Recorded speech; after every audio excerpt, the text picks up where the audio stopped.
Alright, welcome to episode 8 of History Rewritten. Rewritten. Last time, it's a generally normal episode, really. We saw a more expansion into India, so now we've got 4 nations here. We saw the Sludge Nation get really big. We've got all of England and lots of Scandinavia explored. Yeah, it's a pretty general episode.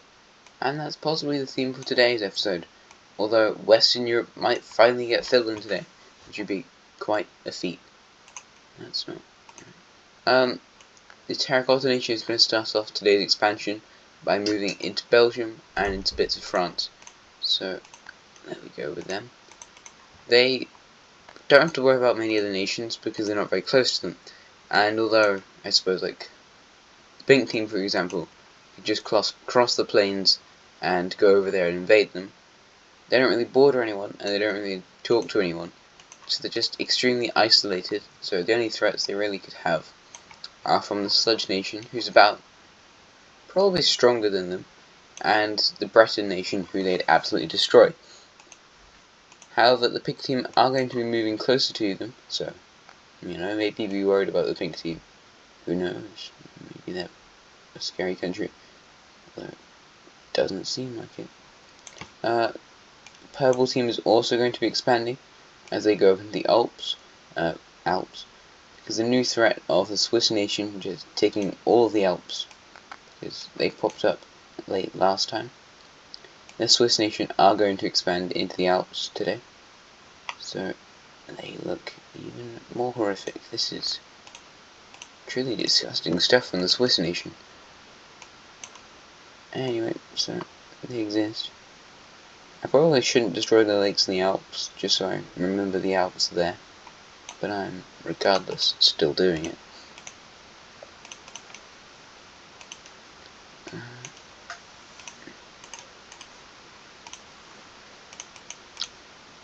But yeah, the Pink Team and the Purple Team do have a sort of alliance. Well, they do just have an alliance. There's not many countries that actually have very good relations with many other countries. So it's quite amazing that these two random countries have even formed an alliance together. Especially since the Pink Team rebelled away from the Purple Team. When was it? It was a group of people who rebelled away because they wanted to explore up north of the Pyrenees Mountains when the Purple Team first arrived in Iberia.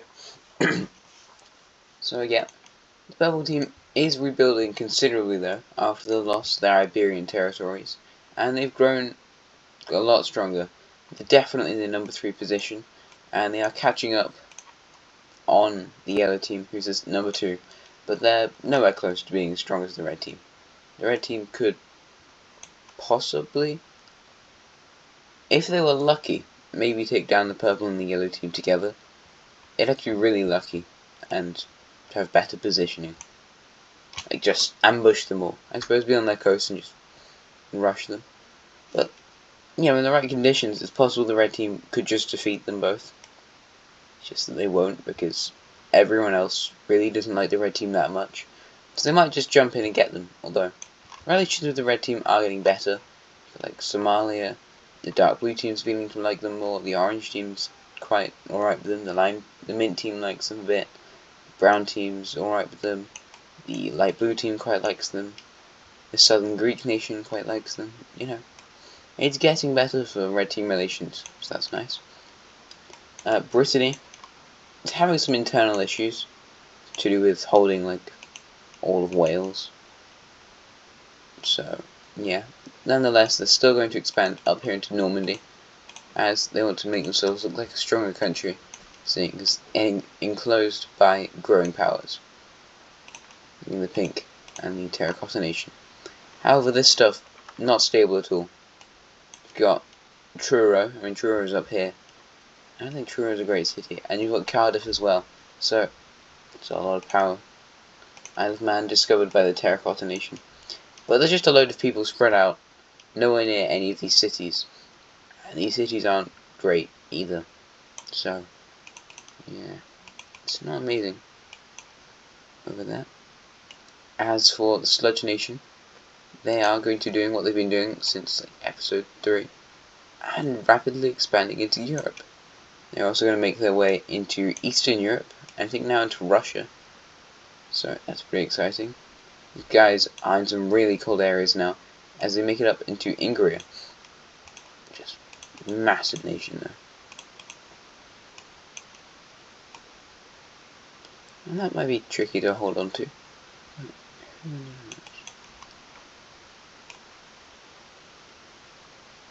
The Yellow Team and the Sludge Nation have been developing a rivalry recently, and they're beginning to get pretty antagonistic with each other. So we could see a possible war between the two of those, although I think it's kind of unlikely, seeing as they're both so huge. The Terracotta Nation's colonialism is going to continue up here in Scandinavia, as we have them spending a whole load of money to connect up their Norwegian and their Swedish colonies. So, you know, maybe they completely destroyed their economy, but the people can't do much about it, can they? And ultimately it might benefit them slightly, so that's good. Although I get the feeling a load of cold territory might not be the best thing to benefit your country. Who am I to say that, you know? The Yellow Team are eager to grab up more land, as they fear they're going to get enclosed like the Red Team has, which is why the Red Team's not been doing much, because they're not really eager to declare war on anyone, and they don't have anywhere else to go and grow their nation. So they've just been kind of holed out there in Mesopotamia. But they're fine with that, you know, they're making loads of money, and it's going quite well for them. Green Nation, they're still angry. It's been ages since they got absolutely destroyed by the Red Team, and they're still really angry with them. They expand around this sea, which is it's really not a good looking sea. I don't like it very much. But they are gradually making their way more eastward as they explore more of Asia and Central Asia and the steppes. So they've probably got loads of horses now, so that's cool. Don't mind me saying horses. And I get what I assume is an island over there. So, cool. Back to Western Europe, because I just want to get this filled in now. We have a sort of treaty between the three kings of the Terracotta, Breton, and Pig Nation. They go together. Probably the Treaty of London. That's happened so many times across history.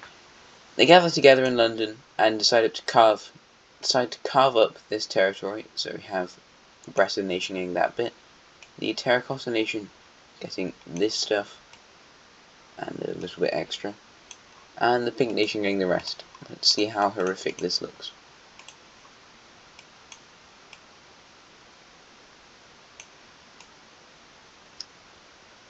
Yeah, there's still more of Europe, but all of Europe is explored now, except for like the northern stuff. But the southern bits and the more easy to traverse areas, they're all explored, so it's good. Because Europe might be slightly important for the discovery of everything else. But yeah.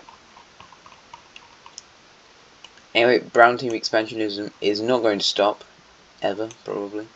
This is not the Brown Team. The Terracotta Nation's expansion might never stop, as they make their way into the cold lands of Scotland and grab up this huge chunk of Scotland. A new religion is beginning to pop up within the settlers there, as a few of them start to practice shamanism, like worshipping nature and stuff. But you know, they've been doing that within their pagan religion, but out here in Scotland it's kind of mutating into this shamanistic religion, and they're not entirely keen on that, so a few people from the Terracotta Nation, who've been enlisted by the king, are going to try and stamp out this new controversial religion, which is going to cause more uproar in Scotland, and there's quite a few people who are extremely against what the Terracotta Nation's done to this new religious group. So, yeah. Anyway, I think it's about time to collapse a nation. Now, which nation do you think we're going to collapse? Is it going to be the Red Team, who's been isolated out here with no one to talk to for ages? The Yellow Team, who's got loads of enemies? The Sludge Nation, who's absolutely massive, or the Terracotta Nation, who's dealing with new religions and debt? Or is it going to be the purple team, who keeps trying to build themselves up, but is entirely failing? Well, the answer is Sludge Nation. Yeah, at the start, I didn't really like Sludge Nation. I thought they were kind of ugly, but they've grown on me, just like mold. So yeah, this may be the end for Sludge Nation. Up here in the north, just like in the Terracotta Nation, these two are kind of sibling nations, because a Terracotta Nation were people fleeing from the Yellow Team, and then the Sludge Nation tried to follow those people, but got lost and ended up in Central Eastern Europe, where they started their nation. So they're very similar, and lots of their values are the same. And they've ended up having their own sort of shaman religion over here, but it's slightly different to the stuff that's happening in Scotland. So, yeah. And this region is, after hearing what happened to the Scottish, like the massacre that happened, going to declare itself an independent state. Now this region, there's no major cities, there's not much to it, there's not much important stuff going on there. Nonetheless, people are going to be sent from this, from the capital of course, all the way up to go and fight people around here. However, they're gathering more followers, so the Estonian area falls to this religious rebellion, and suddenly more urban, rural areas begin to fall as well. The Crimean team kind of supports this religion, and also just supports the downfall of another strong nation near them. Although they do trade, but they could be threatening one day. So they are supplying this a small bit, but it's mostly a minority of Crimean people, as not all of them hate the Sludge Nation. So the troops get up here, but they're diverted to go and attack this bit, in which they manage to split it in two and take down the southern area. So the front up here is greatly reduced, as the army from the Sludge Nation managed to retake this bit. However, these rebels, after seeing a load of their people get killed, they're eager to try and subvert more of the country. So, down here, they go, I think this is the island of Ozil. I don't think I pronounced that right, because it's Scandinavian, and Scandinavian stuff is hard to pronounce. They capture this and use it as their base of operations, because there's, like, I think probably the biggest city in this area is on the island, because, trade with the Latvian city and the other Latvian city.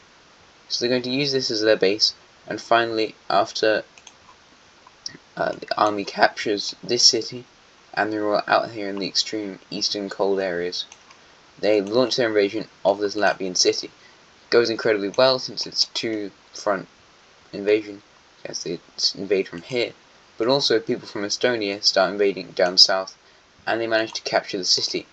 So people are realizing that this revolution thing is actually quite a threat.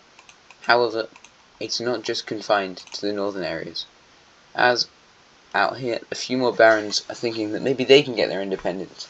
As you may remember, in this country there's of course king, but also if you own land you get a say in what happens in the country, which means there's an awful lot of people talking to each other about all the different problems in the country, and lots of things can get escalated and issues can be arisen. So if you've just got a load of unhappy people, or you might not have a huge issue, but there's a lot of people who have problems with that issue, it can lead into a lot of people getting extremely angry.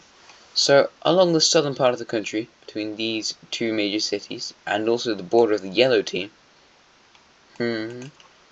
interfering, a new rebellion is going to pop up. This is pretty bad, as it's relatively close to the capital, but they begin to conscript people from these cities as they just deal with this. So they send them down to the central bit in between the two major cities. However, their forces are all along these borders, as the two leaders of these major cities and the farmlands in between do not care about the people, go defend our stuff. And in the end they manage to repel the army, and they spearhead out here and manage to stop them getting away, as another group spearheads from this bit. They encircle and move in and until they're all captured or slaughtered. So There you go, they managed to expand along there. The yellow team border just seems to be a really good bit of getting supplies, which is just so bizarre. They just find like random weaponries and random pieces of armor, just a load of food, just lying around. It's just so bizarre over here. Now, these western regions are significantly under the influence of the crown, seeing as like the world divided, this country divided up into provinces. These new areas don't have a major city, and since they're so close to the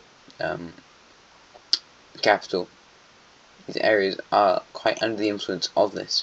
So, although they did capture this area quite quickly, it begins to fall. However, the yellow team border, it's just so good at supplying them with stuff. I mean, it must be a magic border or something. Anyway, with the new efforts concerted down south as they're quite near the capital, efforts up in the north are empowered further. So they managed to capture this Latvian city, second Latvian city, Mark II, and make a new encirclement strategy as they go down eastern side of the country and the western side, and slowly move in towards capturing this, in which they succeed. So now this is a huge part of Sludge Nation, which has gone for its independence, and is going away from it. It's not even shaman dudes anymore. There weren't that many shamans, but they started it off, and now people in these cities and like different farmers and stuff kind of agreeing with this idea, and it's become less of a shaman revolution and more of a ruling class revolution. So it's really not good for Sludge Nation. However, they're not going to back down, because, why would you back down against this? It's not great. You can easily fight this. You're a huge nation. You trade with loads of people.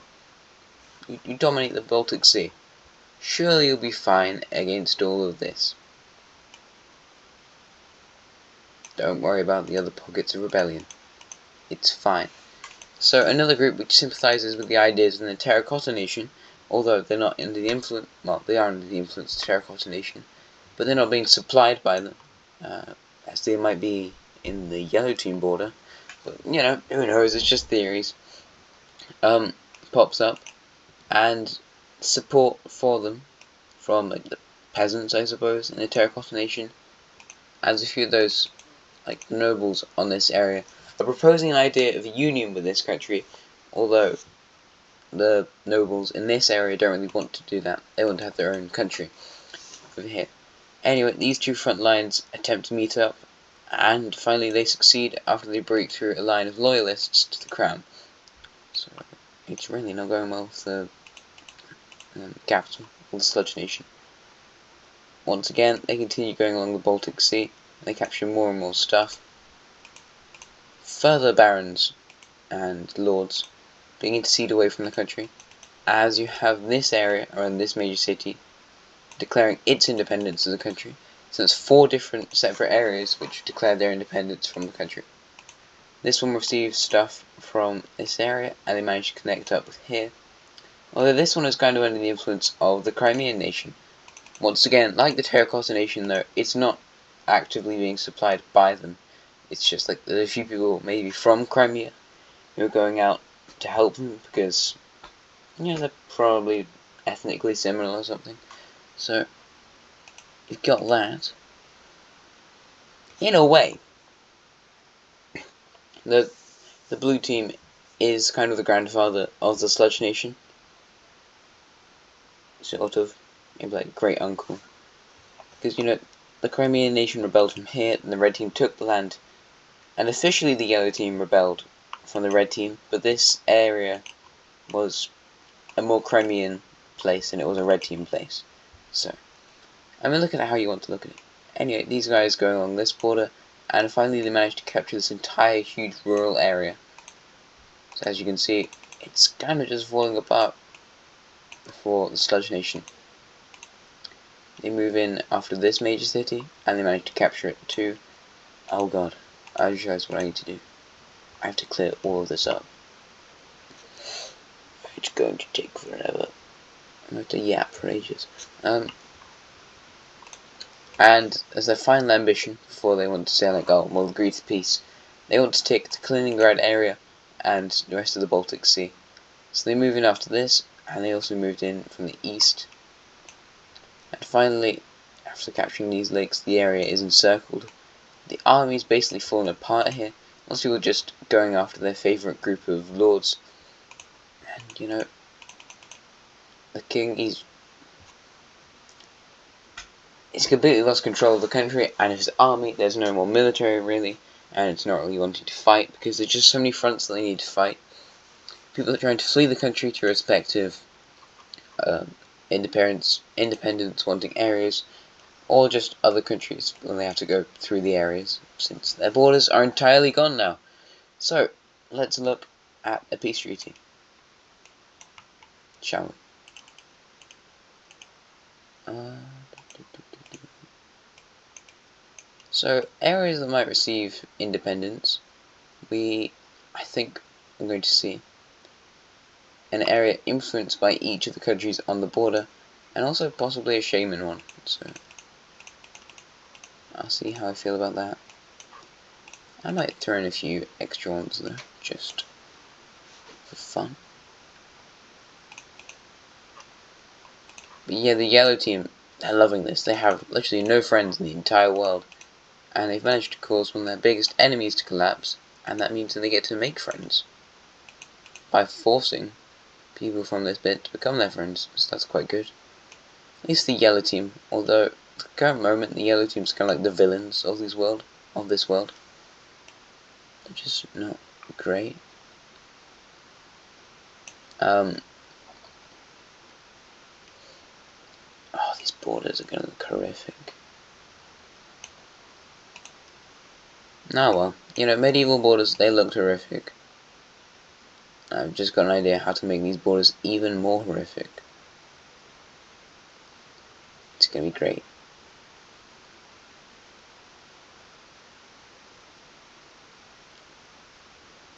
So, this is the yellow sympathizing country. I might change their stuff slightly. You know, they're still working it out. They've probably got like a questionnaire. Maybe instead of your taxpayer this month, or tax collector, you get a guy asking which province you'd like your area to go to. It would do that democratically though. It'd be more like asking the Baron which province do you want yours to go to. But, you know, you get into it.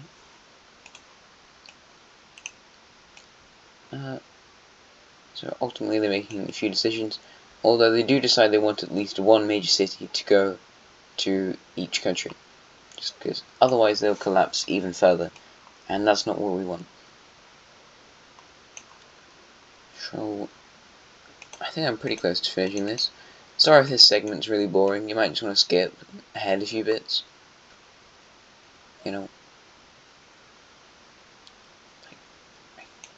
I can't pause the video. I don't know why that's unavailable. They should really add that. There's probably a way I can pause the video, but I'm very good at this. So, anyway, that looks okay.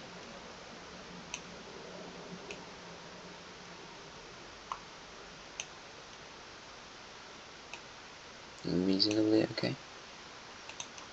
And then I've got to make colours for all these. Oh. Yippee. There is still going to be the Sludge Nation though. Don't worry if you thought the Sludge Nation was actually going to disappear. Because of course at the end there were still a group of loyalists who were fighting for the yellow team. Yellow team? Sludge team. So it will continue to exist, just not quite the same as before. It's gonna look terrible. Really sad. Yeah, the king, he's probably fine. Just a bit sad. I mean, these guys are pagans. They still believe in, like, I think all these Norse ideals. I imagine this guy's, like, praying to Odin to bring back his empire. But he's not gonna save you, mate. Sorry. This one looks... I've got a dark blue country. Just remembered that. We'll do... This is the blue sympathizer one. Shaman one, we can have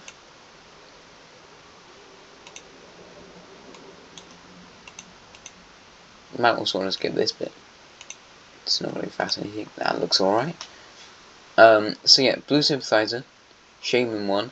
This is like the barons that broke away at the sort of start. So we'll give these guys this wonderful looking colour. These are the Terracotta Nation Sympathizers. They got some coast, which is important, but their nations are not very big, which means they might get destroyed relatively soon. But I suppose we'll have to see about that.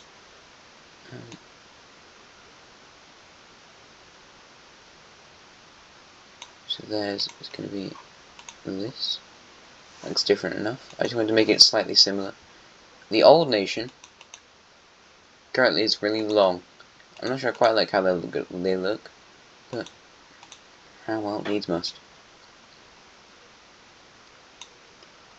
And this is the yellow sympathizer one. So here are our new borders of Central Eastern Europe. Yeah, it looks terrible. I don't know what I've done to the world. I feel kind of bad, but you know, that's how the world is. It's really harsh.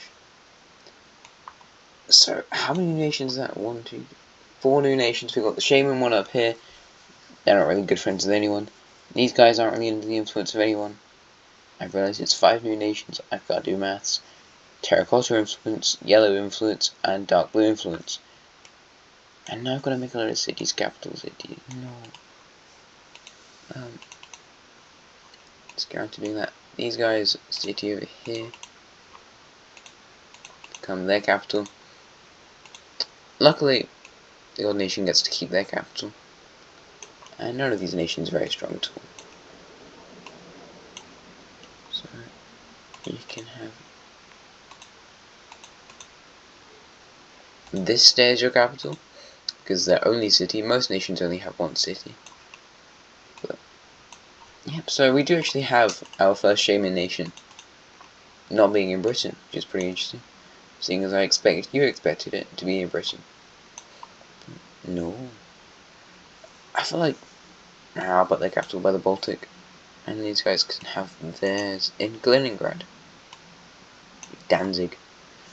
And there you go. So Europe's looking different, which is always a good thing. It's not always a good thing. Anyway, even though the Sludge Nation did just get destroyed because they had too many people within their nation, they're going to continue to expand westwards and make their Snake Nation even longer. The Sludge Snake. So, they do not stop. They do not sleep. They don't need sleep. And also the king kind of feels like he failed everyone, his entire bloodline, so he kind of wants to make up for that. The Swiss nation is entirely unrealistic that they'd expand this much, but I suppose whilst everyone else wasn't looking, or signing treaties or whatever, they just set up a few outposts in the mountains. And like, oh yeah, that's been here for years, you know. We've been living in this land for thousands of years.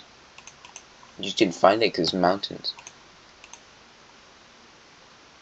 Anyway, Terracotta Nation it's not as popular expanding inland for them than it is expanding across seas over in Scotland or Scandinavia. So their actual home territory isn't that huge, but the rest of their stuff, it's massive. What other things overseas? That's just their main ambition, to form an actual empire. I think this last bit, of course, needs to go to the Sludge Snake. So, there you go for that. And that is Western Europe entirely filled out, minus, like, you, in fact, cannot see any of Britain. Don't mind that. Don't mind Iceland. Can't see that. Don't mind any of Scandinavia, or this bit of Russia, or Svalbard. I mean, look at that! All of Europe filled out already. Episode 8. That's crazy. It's going so fast. Anyway, we're moving towards that ambition, just very slowly, as the Terracotta Nation are going to actually finally colonize all of, at least, continental Scotland. We've got Orkney and the Shetland Islands. If you can make me go to the South Orkney, South Shetland Islands, then no thanks. Just all the way down in Antarctica. And yeah, people are wondering about colonizing Ireland now, but you know, they've got enough trouble in their hands with Welsh and Cornish cries for independence, which are eventually going to be answered by the Breton team going, alright, fine, leave me alone, as people have been causing riots within the Breton nation, going across and breaking boats and stuff, as the Breton nation's main economic thing is making boats. You know, there's quite a few nations who use this area, and like, if you're going, I suppose, from Granada all the way to trade in the Terracotta Nation, you're going to want to stop over here in Brittany, where they can repair your boat or get you a new boat, or supply your boat or something. Most of what they do is boats. That's like their entire thing. So they love their boats, but as for our newest countries, so Cornwall, we're going to have this one. It doesn't look amazingly happy colours. As for Wales, we're going to have, you know what, that was alright. So, 7 countries in one video. I think we've reached our peak. I think it's ever going to get better than this.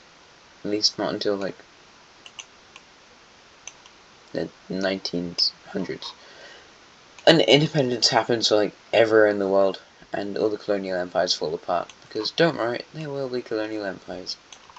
Anyway, India was something I neglected to do today, and I really should get on doing that because the episode's already quite long, and I keep stressing about that. So, as for Southern Indians, they expand around here. The Eastern Indians are going to expand all the way to the border of the Lime team, because that's pretty important for them. And the Brown Nation are also going to do this. So it's a great way to bring in more money, as they can just set up an urban area on the border of the Lime team without having to cross this area of unexplored, uninhabited territory where there's a whole load of Indian bandits. So, you know, it's a lot safer generally, and safer means more money. So they're like that. Yeah. The Welsh and the Cornish nations, there's a few, maybe slightly shamanist people there. Shamanist? It's not ethnicity. But generally it's just areas, because the Cornish, the Breton country, couldn't supply their colonies over in Britain, and people were starving over there because it's bogs, and the Dutch hadn't come around to build ditches yet, or dikes. So it wasn't very arable back in the day, which wasn't fun at all. So you can't make any food. But finally, they kind of snapped, because Brittany just wasn't supplying them at all, and people were starving, loads of bandits all over. Oh yeah, and Sri Lanka. And they went for independence. Now, kind of in a clever way, Brittany just went, yep, fine, get your independence. They blew up a few boats, and Brittany just didn't want to have it anymore. So they left it like that. Lime team are going to get the last laugh and expand into India a bit more, taking this bit of the coast and this interior territory. So there you go for the Lime team. I don't know how I feel about the Lime team. They're massive, and they've got lots of influence. And its influence is only going to grow as more nations begin to trade with them. So it's kind of scary for the Lime team future, for possible slight world domination. But is that alright?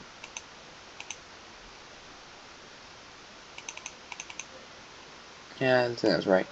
Anyway, So there you go. Major cities update, since I didn't do a very good one last time. It's gonna get slightly less brief every single time, since I've not actually gotten rid of a single country. And I've only been adding them. So that's a great way to extend a video. Anyway, Red Team are just slowly building more and more cities, although the rate at which they're doing it is slowing down, since, you know, less need.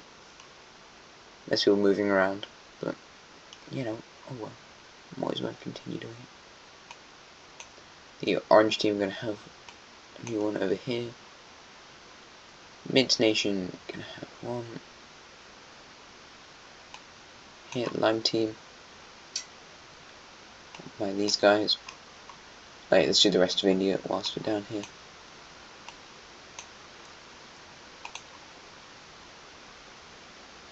So, you can have one, the southern bit. Somalia, just remembered I was going to do something for you guys today. Somalia was new last time, and they still follow the Sun religion, although kind of the reason they left the Orange Team was because there's just extremist theocratic stuff over there, and these guys are now a monarchy, not a theocratic nation, like in the Orange Team. But, you know, they still follow the religion, and they're probably more ecstatic about following the religion than the Red Team are, because the Red Team loves their military. That's like the thing that's keeping the Red Team happy. So yeah, and as for their major cities, let's give them one. See, they've worked out trade within. Oh, I've been doing them. Oh no. Oh well. That's kind of bad.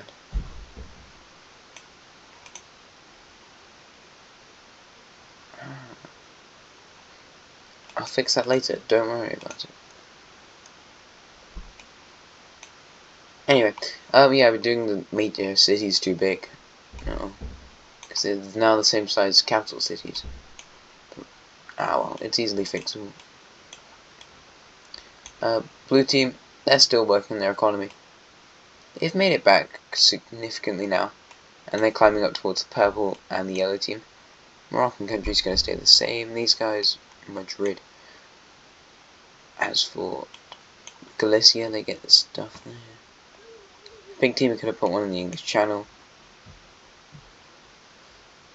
That was just my sister that you heard probably walking past outside. Don't worry about that. A sister reveal episode, yeah, no. Terracotta Nation are becoming a lot stronger now since they border a load of countries suddenly. Although they're not entirely happy about it, but, you know, a load more places that they border. And Scotland exists. Shaman country probably isn't very bothered about building cities or religion. Yeah, these guys, their entire thing's about religion, kind of like the Orange Team, but in a completely different climate, so it's fun. They're going to make one down here. They're going to stay like that. These guys, new one down here.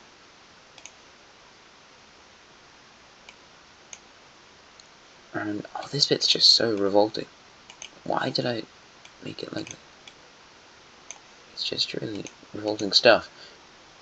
So look how long this country is. It's like Czechoslovakia on steroids. But don't worry about it. There you go. I think that's most of the world done. Anyway, thank you for watching very much. It's quite a fun episode for me. I made some extremely long Eastern European nations. And India's more populated now. So, if you enjoyed the video, please like and subscribe. And see you again next time. Have a nice rest of your day. Thank you.